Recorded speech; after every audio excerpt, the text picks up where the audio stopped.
భారత్లో భూతల స్వర్గంగా పరిగణింపబడే జమ్మూ కాశ్మీర్లోని అనంతనాగ్ జిల్లాలో గల బైసార్ ప్రాంతంలో జరిగినటువంటి పహల్గామ్ ఘటనపై పూర్తి స్థాయిలో దేశవ్యాప్తంగా నిరసనలు మిన్నెడుతున్నాయి. ప్రస్తుతం ఖమ్మం జిల్లాలో అటు భారతీయ జనతా పార్టీ, విశ్వ హిందూ పరిషత్ సంయుక్తంగా శాంతి ర్యాలీ చేపట్టబోతోంది. ఇప్పటికే ఈ ఘటనపై దేశవ్యాప్తంగా నిరసనలు మిన్నెడుతున్నాయి. ముష్కరులు జరిపినటువంటి దాడిలో మృతి చెందినటువంటి కుటుంబాలకు నివాళి ప్రకటిస్తూ ప్రస్తుతం అటు భారతీయ జనతా పార్టీ ఆధ్వర్యంలో శాంతియుత ర్యాలీ కూడా పిలుపునిచ్చారు. ప్రస్తుతం బీజేపీ నేతలు మనతో ఉన్నారు, వారితో మాట్లాడించే ప్రయత్నం చేద్దాం.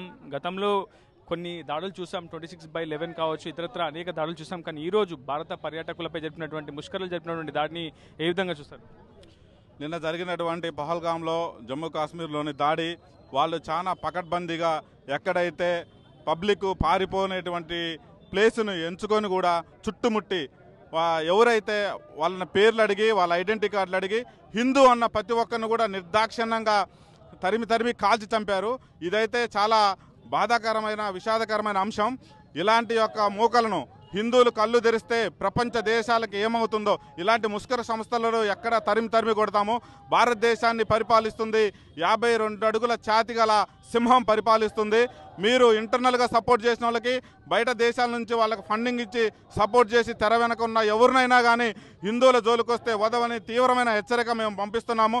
వారి యొక్క దాడిలో జరిపోయినటువంటి కుటుంబాలకు మా ప్రగాఢ సానుభూతి తెలియజేస్తూ ఈ యొక్క కొవ్వొత్తుల శాంతియుత ర్యాలీ చేసి వారి ఆత్మ శాంతి కోరాలని కోరుకుంటున్నాము. హిందూకి కష్టం వస్తే హిందువులంతా ఏకమవుతారు. మతం చూసి మీరు రెచ్చగొడితే మీరే శిక్ష అనుభవించాల్సి ఉంటుంది. హిందువులు కళ్ళు మూసుకొని ఉండరు. ఇది ఛత్రపతి శివాజీ వారసులము. మేము ఒక్కసారి గర్జించామంటే మీ యొక్క ముష్కరులు ఏమైపోతారో మీరు ఆలోచించుకోండి. ఆపరేషన్ స్టార్ట్ అయింది, సింహం ఆడ అడుగుపెట్టింది. ఇక మీకు ఏరవేతే కార్యక్రమం, లేపేతే కార్యక్రమం, మేము ఎవరిని వదిలే ప్రసక్తి లేదని ఈ విధంగా తెలియజేస్తున్నాం. ఈ సందర్భంగా పహల్గామ్ ఘటన వెనుక పక్కాగా పాక్ ప్రేరేపిత ఉగ్రవాద సంస్థ లష్కర్-ఏ-తోయిబా ఆనవాళ్లే కనిపిస్తున్నాయని చెప్పి భారత నిఘా వర్గాలు కూడా భావిస్తున్నాయి. సో గతంలో అనేక దాడులు కూడా భారత్ కేంద్రంగానే జరిగాయి. హైదరాబాద్లో గోకుల్ చాట్ దాడి కావచ్చు, ముంబైలో దాడి కావచ్చు. ఇలా ప్రత్యేకంగా భారత్ని ఎంచుకోవడం పట్ల అటు ముష్కరుల టార్గెట్ ఏమైంది అనుకుంటున్నారు? ఇది ఖచ్చితంగా పాకిస్తాన్ ప్రేరేపిత ఉగ్రవాద చర్య. ఇది చాలా హీనమైన చర్య అని ప్రపంచం మొత్తం కూడా మొత్తుకుంటా ఉంది. ఖచ్చితంగా పాకిస్తాన్ ప్రేరేపిత చర్య. ఇందులో పాకిస్తాన్ మన దేశాన్ని విచ్ఛిన్నం చేయాలని 370 ఆర్టికల్ తర్వాత రద్దయిన తర్వాత ఇంతవరకు ప్రశాంతంగా ఉన్న కాశ్మీర్ని ఈ పాకిస్తాన్ చూడలేకపోతుంది. ఆ ఉద్దేశంతోనే ఇంత క్రూరమైన చర్యకి పూనుకుంది.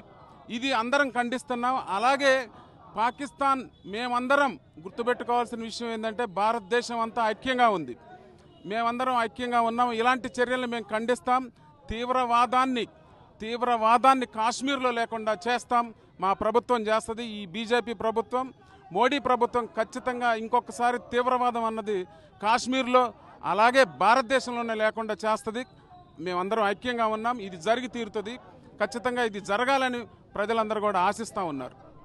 ఇద్దరు కాదు సుమారు 26 మంది మృతులు, అది కూడా పిల్లల ముందు, భార్యల ముందు, కుటుంబ సభ్యుల ముందే అత్యంత పాశవికంగా హత్య చేసినటువంటి ఘటన. నిజంగా ఉగ్రవాదుల మైండ్ సెట్ ఏ విధంగా ఉంటుంది అనుకుంటున్నారు? వాళ్ళు కావాలని చెప్పి భారతదేశంలో ఈ చిన్న దాడులు చేస్తే భయపడతారనుకున్నారు. హిందువులు ఎప్పటికీ భయపడరు. ఇక్కడ ఉన్నది నరేంద్ర మోడీ ఒక టైగర్. అలాంటి వ్యక్తిని కానీ ఈ భారతదేశంలో ఉన్న హిందువులను ఎవరిని భయపెట్టరు. వాళ్ళు కావాలని పేర్లు అడిగి మరీ చంపడాన్ని, ఈ పాకిస్తాన్ గుండాలని, ఈ పాకిస్తాన్ లంచా కొడుకులు ఎక్కడున్నా సరే వాళ్ళని తరిమి కొట్టే రోజు వచ్చింది. ఇలా ఈ భారతదేశంలో ఎక్కడ కూడా ఏ ఒక్క ఉగ్రవాది లేకుండా ఇలా నరేంద్ర మోడీ గారు, అమిత్ షా గారు ఏరువేత కార్యక్రమం మొదలుపెట్టారు. ఇప్పటికైనా వీళ్ళ యొక్క ఆగడాలని ఏ విధంగా ఇక్కడ భారతీయ జనతా పార్టీ వాళ్ళని ఊకొని వదిలిపెట్టదు. రాబోయే రోజుల్లో ఏ ఒక్క టెర్రరిస్ట్ని ఈ దేశంలో ఉండకుండా చేస్తామని చెప్పి హెచ్చరిస్తా ఉన్నాం. భారత్ మాతాకి జై, జై శ్రీరామ్. మొత్తంగా అటు దేశవ్యాప్తంగా నిరసనలు అయితే మిన్నడుతున్నాయి. సాధారణ ప్రజలు, రాజకీయ పార్టీల నేతలు, దేశాధినేతలు ప్రపంచవ్యాప్తంగా పహల్గామ్ ఘటనను ఖండిస్తూ ప్రకటనలు కూడా విడుదల చేసినటువంటి పరిస్థితి ఉంది. ఇప్పటికే దేశవ్యాప్తంగా నిరసనలు మిన్నుతున్నాయి. మరోవైపు జమ్మూ కాశ్మీర్లో హై అలర్ట్ కూడా ప్రకటించారు. ప్రధాని నరేంద్ర మోడీ, కేంద్ర హోంశాఖ మంత్రి అమిత్ షా కూడా స్వయంగా పరిస్థితిని పర్యవేక్షిస్తున్నటువంటి పరిస్థితి ఉంది. ఇక్కడ ముష్కరుల దిష్టిబొమ్మను కూడా దహనం చేసేందుకు ప్రస్తుతం భారతీయ జనతా పార్టీ కార్యకర్తలు, విశ్వ హిందూ పరిషత్ కార్యకర్తలు పిలుపునిచ్చారు. ప్రస్తుతం చాలా భారీగా జనసందోహం కూడా కదిలి వస్తుంది.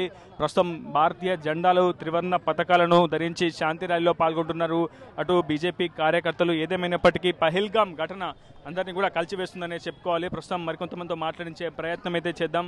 చాలా అత్యంత పాశవికంగా ముష్కర్లు చేసినటువంటి దాడిని మనం చూస్తున్నాం. మరోవైపు ప్యాంటు విప్పి హిందువా కాదా అని నిర్ధారించుకున్న తర్వాతనే చాలా మందిని కూడా ముష్కర్లు హత్య చేశారు. అసలు ఈ ఘటన ఏ విధంగా జరిగి ఉంటుంది అనుకుంటున్నారు? కేవలం హిందువులను టార్గెట్ చేయడం వెనుక ముష్కర్ల కుట్ర ఏమై ఉండొచ్చు? ఇది ముందుగా అందరూ ఖండించాల్సిన విషయం. ఏదైతే అక్కడ ఉన్నటువంటి ఉగ్రవాదులు మీడియాలో కూడా చూసినాం, అది వాళ్ళు హిందువుల ముస్లిమ్స్ అని వాళ్ళ ఖురాన్ అయితే అది చదవమని చెప్పేసిన తర్వాత వారు కాకపోతే హిందువులు అయితే నిర్మోషమాటంగా చంపడం చాలా బాధాకరమైన విషయం. దీన్ని ముక్తఖండంతో అలా భారతదేశం ఖండించాల్సిన అంశం కూడా ఉంది దీని మీద తప్పకుండా. మొత్తంగా నిరసనలు అయితే మిన్నెడుతున్నాయి. ప్రతి ఒక్కరు కూడా పహల్గామ్ ఘటనను నిరసిస్తూ ఆందోళన బాట పడుతున్నారు. ఇదే వీడియో స్నాంద్రబ్తో రిపోర్టర్ ఉదయ్, RTV ఖమ్మం నుంచి. మరిన్ని వీడియోస్ కోసం ఛానల్ ని సబ్స్క్రైబ్ చేయండి. లేటెస్ట్ అప్డేట్స్ కోసం వాట్సాప్ ఛానల్ ని ఫాలో అవ్వండి. ఆ లింక్ డిస్క్రిప్షన్ లో ఉంది.